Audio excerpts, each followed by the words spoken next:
Do të vjemi një tjetër bisedë në këto momente nga Republika e Maqedonisë së Veriut në takimin që zhvilluar sot në Shkup, takim dyditor mes vendeve të Ballkanit Perëndimor dhe Bashkimit Evropian. Do të zhvendosemi në Kosovë, atje na pret gazetari Venhar Isufi, me të cilën do të zhvilloj një tjetër bisedë në këto momente për trajtuar dy çështje. Pikëparja është ceremonia e vendosjes së gurthemelit e dy urave mbi Ibër sot.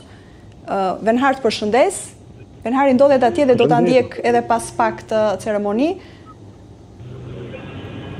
Po, përshëndetje Bruna, më dëgjon? Përshëndetje, të dëgjoj shumë mirë Venhar. Atëherë, na shpjegoj edhe një herë çfarë do të thotë vendosja e gurthemelit të dy urave mbi Ibër. Po, në fakt është një vendim tashmë i cili është marrë për vendosin, në fakt për ndërtimin e dy urave, të cilat lidhin Veriun dhe Jugun. Ura e parë, e cila në fakt do të vendoset gurthemeli për ndërtimin e saj është në pjesën veriore, ndërkaq ura e dytë pritet bëhet. Po, tani është shumë mirë.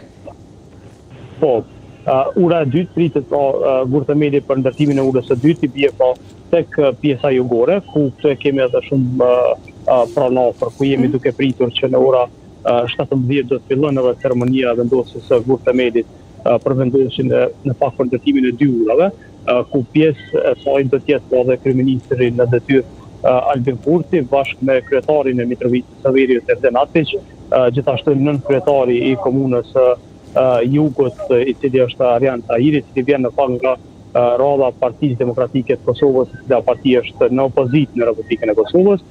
Gjithashtu është edhe ministri në detyrë i administrimit të shtetit Elfaj Elber Krasniqi, ka edhe deputet dhe ministri të tjerë në detyrë të cilët janë, të cilët do të marrin pjesë në këtë ceremoni, ndërkaq kjo do të mundson sipas asaj që na kanë thënë edhe institucionet, sidomos edhe komunat, do të lehtëson shumë më shumë kalimin qytetarëve apo qarkullimin qytetarëve qoftë të komunitetit serb, por edhe aty në shqiptar, pasi që është krijuar një blokadë sa i përket hapjes së urës kryesore, cila është ura e Ibrit të mbi lumin Ibër. Ju e dini që vazhdimisht faktori ndërkombëtar ka kërkuar koordinim për çdo veprim e cila lidhet me çështjen e urës mbi lumin Ibër, ndërkaq ne do të besim të shihim në fakt kur edhe do të pyesim qoftë me kryeministrin në detyrë Kurti në rast se janë koordinuar edhe për këtu lëvizje të cilat do të bëhen sot me faktorin ndërkombëtar. Venhar, përse përket vendosjes së gurthemelit, është një veprim, një lëvizje pa koordinimin e BE-s paktën deri më tani, nuk do pyetet Kurti live lidhur me këtë?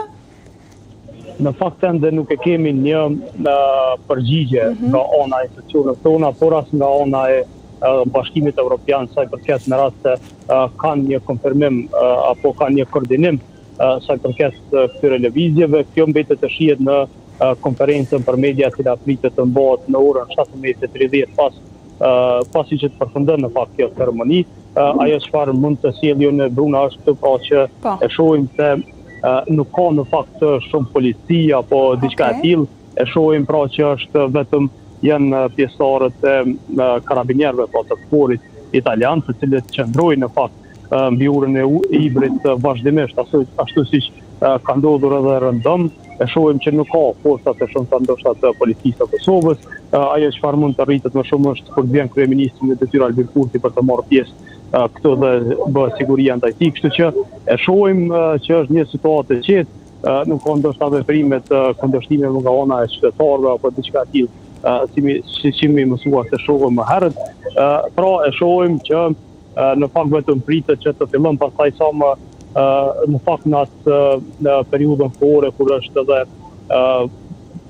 aranxhuar hedhja bënia e gurthemelit për ndërtimin e këtyre dy urave që lidhin pjesën veriore dhe aty jugore.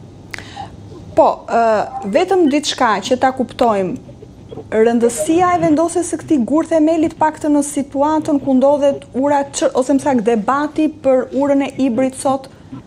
Në fakt kjo është edhe pyetja e qytetarëve të cilët po e bëjnë këtu mbi urën e Ibrit, tonë se çfarë do ndodh me urën kryesore, por që kjo mbetet në fakt edhe të marrim një përgjigje nga ana e liderëve, Bruna, se çfarë do ndodh me lëvizjet e tjera. Ju e dini që javën e kaluar edhe Bashkimi Evropian ka dërguar ekspert për matjen dhe testimin e urës mbi lumin Ibër, duke shikuar në fakt qëndrueshmërinë e saj, se sa është e qëndrueshme për televizor, makineritë e rënda, por edhe